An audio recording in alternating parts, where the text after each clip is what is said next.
If you've talked with anyone about Super Smash Bros. Within the last year or so, I guarantee you the topic of newcomers will pop up at some point, whether they be popular, obscure, dreams come true, dreams crushed, how they play, new trends, or old favorites, just to name a few. Probably one of the biggest names in the requested characters is a little puppet from the cult classic Super Mario RPG. You read the title, Geno. Ever since Super Smash Bros. Brawl, he has been highly requested as a character, yet bizarrely enough, he's only been in one game from the Super Nintendo days, and he wasn't even the main protagonist, yet he's still highly requested since the days of Brawl, up there with such wanted characters like Mega Man and Simon from Castlevania. So for this video, I'm going to be discussing all things Geno, his origin, his following, where he stands now, and the possible future the Star Spirit puppet has. While this is a recapping of him from what I could find, I can't speak for everyone here, and hey, both players and Smash Bros change on a dime, so for all I know, this could all be for a fluke. But regardless,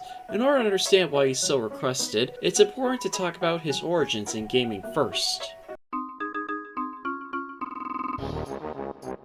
So who is this Woody doll that buzzed in from possibly light years away? What's his toy story? Well, to briefly cover him, he's a spear warrior sent from the heavens, or in this case Star Road, coming to reclaim the 7 stars across the Mushroom Kingdom, possessing a wooden toy as his body. After stopping the paralyzing Bowyer and reclaiming 2 of the 7 stars, Geno joins Mario's party to reclaim the remaining stars and fight Smithy and his gang. In terms of personality, Geno is a very stoic and serious character, primarily focused on his mission to reclaim the stars, and left back for Star Road once all of the stars have returned. Since the majority of the characters are pretty goofy in nature, as well as his design, Geno is not like any other Mario character, before, in the game, or since then. Originally, his name was that, but Geno is the name of the puppet he controls, so let's just stick with that. In terms of gameplay, he plays the role of a magical glass cannon, with high speed, high flower power, which is in this case magic, and incredibly strong spells, though with the cost of low health and defenses when compared to the rest of the party. When you compare him to a majority of the cast in the series, heck, even in the game itself, Geno sticks out in the best way possible, both being different enough that he stands out in design, and great in terms of character and gameplay. This way, nearly everyone who plays Super Mario RPG remembers him fondly, but I'll talk more about his fandom a bit later. I know that was a rather brief discussion of the character, but for Super Mario RPG, that was all there is to him in terms of story. It isn't bad, but it's just one game. You'd think a character that sticks out well like that would appear later in future games, sorta like Rosalina did after Galaxy, but after all that, well, he made a cameo in Superstar Saga as a tutorial. Other than that, nothing came out of him for years. Now this isn't necessarily a problem on Nintendo or Square. 7 stars was a huge hit and surpassed expectations in America. Critically and financially, this issue was something no sales or reception could fix. You see, there's a bit of a bizarre copyright system for Geno, as well as the majority of the 7 Stars cast. Nintendo owns the rights to the game, and they can re-release the game at any time. Square, however, owns any and all of the original characters' likenesses. That includes Geno. And sure, Square and the Super Nintendo went together like bread and butter. However, 7 Stars was Square's last project on Super Nintendo, and when the 5th generation came out just a year later, Square left Nintendo unsatisfied with the Nintendo 64. Their reasons being that Sony's PlayStation discs held significantly more space, could manage stuff like FMVs, and sold stupid well at launch, invested everything else that came out in that generation combined in sales twice over. So, while titles like Final Fantasy and Chrono Trigger were able to get sequels on the PlayStation easily, this created a bizarre power vacuum with 7 Stars and Geno, with Nintendo not being able to secure the rights to the characters, and Square probably not banking on a side character in a separate verse. Geno was in a purgatory state, although by the 6th generation of consoles, relations mended as Square games were releasing back on Nintendo systems, but a lot of their bigger projects such as Kingdom Hearts and Final Fantasy series were primarily on PlayStation's 1 and 2 exclusives. During this time, this is when Geno made his cameo role in Superstar Saga, although they credit Square as their true owners, and the 3DS remake later removes him altogether, and still to this day, Square owns the character, And sure, Nintendo, and now called Square Enix, do collaborate on projects. They mostly focus on spin-offs from either company's franchise. Now sure, you can simply say that this is all just speculation. No one at Square Enix truly said they no longer want him, but sadly, there is a bit of a sad side to Geno's tale from the director of Super Mario RPG himself, Yoshiko Makawa, back in 2013. Actually, I don't feel like I want to return to that world and use those characters in another game. I feel like I was able to accomplish what I wanted to do with that world and those characters and the gameplay ideas that came out of those. Now I mostly feel like I want to make something different. While the corporate side of him remained largely forgotten, there were others who wouldn't forget him so easily. Now that we know the history of Geno before Smash, I want to briefly talk about the why aspect. Why do people want Geno specifically in Super Smash Bros? Well, I guess the simplest way to put it, Super Mario RPG was great. There's the music and setting, unlike Mario games before, the combat, which would impact both Paper Mario and Mario and Luigi, and a big factor, the characters. It seems only Square could make these characters like these in Mario's world. Don't get me wrong, Mario RPGs have bizarre characters and worlds, but however, there is only one Geno, one Mallow, one Booster, etc. So when Brawl came along and showed us two new third-party characters, naturally, people got excited and pondered. However, it's important to note that the majority of the player base not only wanted Geno because he's cool, but because at the time, Super Mario RPG had yet to be ported to the Wii, and the previously mentioned copyright issues meant it was difficult for Geno to be featured in anything. So a joint project like Smash, bringing characters both first and third parties, seemed like the perfect strategy to bring him back. And finally, the last thing I want to touch on is his moveset. I briefly talked about what you can do in-game, but the rules of a turn-based RPG are a bit more different than the rules of a fast-paced action multiplayer game. But despite that, it's not impossible as seen with other RPG characters, and Geno has moves for nearly every form of attack.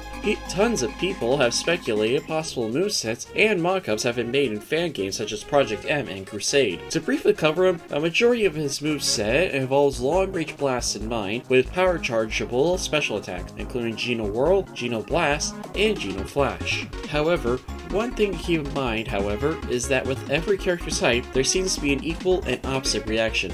With all the supporters, you got people just in for the fun of it, and with people coming in for the fun of it, you'll have your detractors. I wouldn't say Geno has a particularly toxic fandom, unlike other requested characters, but so much requests for such an obscure character, and so much thought and speculation around him definitely scratched heads. While this did create online wars over he's eligible, they made him one of the most talked about candidates from Brawl onward. There is another thing I do want to mention, however, I'm going to say that for the very end, as it ties everything I'll say in the video together. But in the meantime, now that we've got all the backstory and setup out of the way, let's move on to 2008, when the debate for Smash truly started. This is probably what you came for, Geno and Super Smash Bros. It all comes down to three words: third-party characters. While Melee was originally going to feature Solid Snake, seeing him and Sonic fighting in Smash Bros. Brawl was huge news for Smash fans of all sorts. We've got both long-term rivals and characters outside of the typical key to Nintendo games. Who knows who they could add? Many highly requested characters got their hype train started here, one of them being Geno himself. And it's not like it would entirely be out of the question either. At the time, due to the stupidly large player base, it seemed everyone developed on the Nintendo Wii for something. Plus, it would be the perfect joint project to help bring Super Mario RPG back, which even then was sorely forgotten. Unfortunately, this game only had room for two third-party characters. While this was a disappointment for fans, thankfully this was years before fans like these were radicalized and memed to death, so people just sadly turned away from their hopes for now. However, while it wasn't confirmed in Smash in any way, there's still two interesting pieces of development from this time. For starters, there's an unused title in the music files called Forest Mushroom, which bears resemblance to Beware the Forest Mushrooms, which is, you know, the most popular song associated with Geno, although this is also debatably a mistranslation of Toadward Forest from Partners in Time. Although, along with that, there's this interview released nearly 8 years ago from Masahiro Sakurai himself. I wanted Geno to be a playable character. He has a gun for a hand, and I think he fits really well into Smash. During Brawl, I thought it would be great if I could add him, but in the end, it didn't become a reality. Sure, this was a long time after Brawl came out, but it does show that even at one point, Sakurai at least wanted Geno at some point in development. One important thing I should mention, however, is picking characters for Smash isn't as clear-cut. While Sakurai does have his personal favorites and picks who he wants, Nintendo overall comes up with the majority of the proposals, and Sakurai approves them. One last thing I want to mention is the song you're hearing right now is said to be the remix that was scrapped from Brawl, but there are some conflicting reports on whether or not this is simply a fan remix. But overall, the evidence I showed was just the takeoff for the never-ending fandom that is Genos, and unfortunately, we have to wait another 6 years before we can go even deeper down this rabbit hole. So fast forward over 6 years later to 2014, when Super Smash Bros. For Wii U and 3DS were coming out. While Square Enix content was scarce at first, Super Smash Bros. Was more open to third parties this time. While Snake was cut, 2 new third parties for both Mega Man and Pac-Man were shown, and both games were both co-created by Namco. So while Nintendo itself was infamous for the lack of third-party support during the Wii U era, at least they didn't mess up with their system seller. At this point, talk of Geno's return came up here and there, but it didn't seem as prevalent for Smash 4 discussion. But it wasn't entirely out of the picture. Later in 2015, Square Enix was given the decision to make a DLC character of their own, Cloud Strife. While he was a disappointment for Geno fans, it made sense to go with Cloud instead. He's from one of the most successful games from the 5th generation, he was also highly requested, and in general, Final Fantasy is Square Enix's flagship franchise. You'd be crazy not to include him. So again, Geno fans were left to let their dreams go, but this time their inclusion for more Square Enix content seems a bit more scarce. While Cloud himself represented himself well, his lack of new songs, one singular Mii hat, and Tetsuya Nomura's credits plastered on the end credits and as amiibo meant Square seemed a bit more restrictive on Smash Bros. Than it seemed. But hey, now there's a Geno outfit for Mii fighters. While it was a bummer to see him like this, as fans at the time saw these as instant deconfirmations for characters, but thankfully, at the very least, we got to see Geno in something within the last 20 years. This was when the previously mentioned Sakurai interview happened and mentioned Geno. And to finish the entire quote, he's very popular. When talking about older characters, Geno always gets lots of requests. He didn't appear as a fighter, but I was able to achieve something kind of close to that as a Mii costume. A nice gesture for sure, although Smash DLC at the time was nearly complete, and with the last 2 fighters revealed soon later that year, Smash speculation in general died down, and with Square Enix not exactly treating their property with a lot of freedom, it meant trouble for Square Enix characters like Geno for a future Smash game. Although to be fair, if it wasn't for Square Enix taking the chance in the first place, we at the very least got a new company to participate, even if they do have other plans. While nothing exciting happened until the end of the game's timeline, the future for Geno seemed bleak for fans, although little did people know that when Smash 4 ended development, Ultimate was just starting. Just over 2 years later, Super Smash Bros. Ultimate was announced, and it seemed the further and further down the year, the newly dubbed Ultimate was subverting expectations. Highly requested characters like Inkling and Ridley were included, irrelevant characters like King K. Rool and Simon Belmont came in as the best version of themselves in years, and it seemed it wasn't afraid of picking anyone for the roster. At this time, like with other requested Smash characters, Geno got a lot of buzz and was the center of several Smash leaks and speculation, given his long-lasting popularity.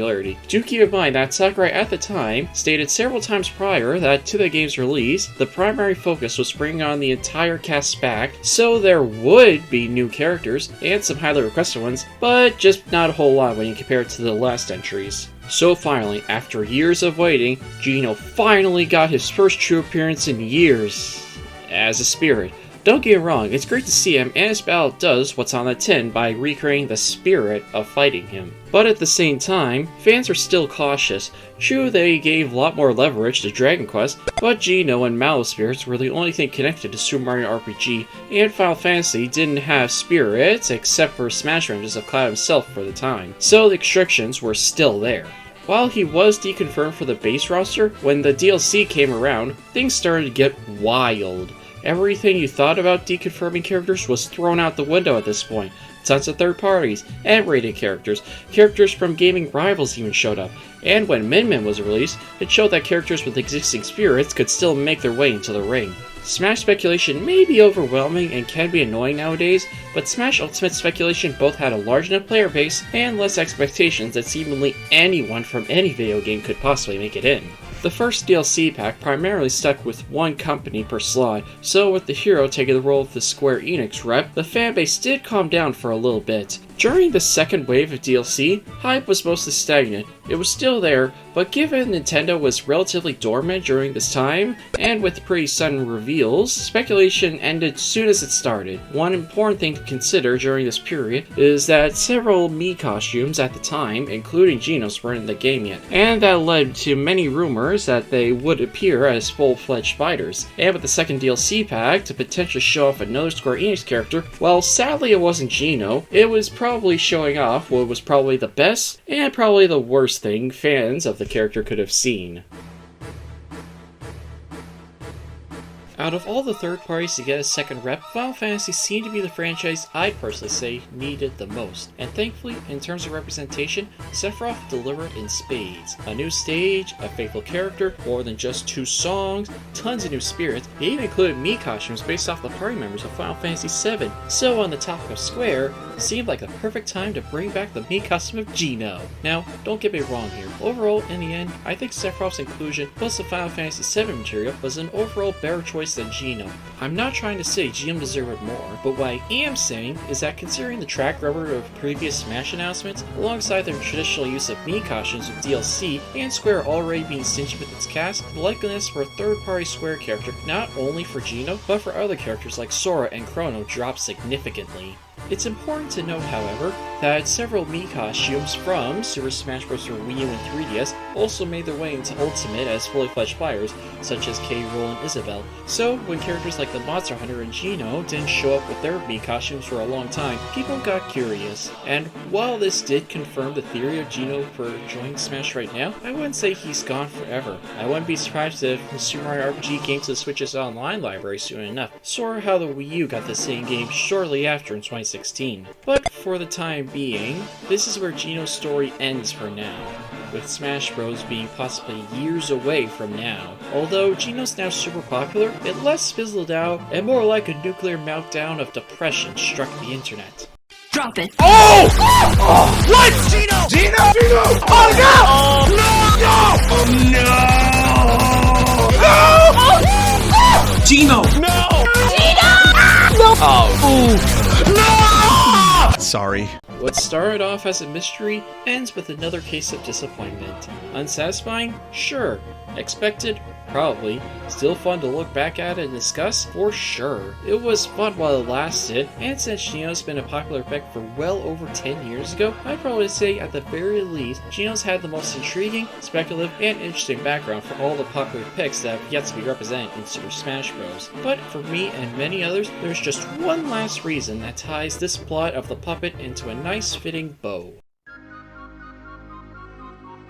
Overall, looking over the history of both the character and his requests in Smash, there seem to be 2 underlying factors that give him the edge above most of the requested Smash characters. Firstly, there is the mystery aspect of him. In his debut game, Geno is a mysterious and closed-off character compared to the rest of the cast, which sparked interest in players in the first place. The inclusion of third-party characters in general made people wonder who's eligible to make it. Geno, being in the company limbo he is, the inclusion of more Square Enix content, and his cameos as spirits and Mii showed that there is a place for him, albeit comparing him with other Square Enix characters. Sakurai even wanting the character himself showed there was hope for him at some points. And overall, the big takeaway from this Aura mystery, with Smash community growing as a community and speculation going deeper and deeper, more and more people join in to talk on the matter. Whether good or bad, it generates buzz. This generates attention. As for the second factor, it seemed to be more based on coincidence than anything else, but still, adds to Geno's support and notoriety, being gone too soon. The way I see it,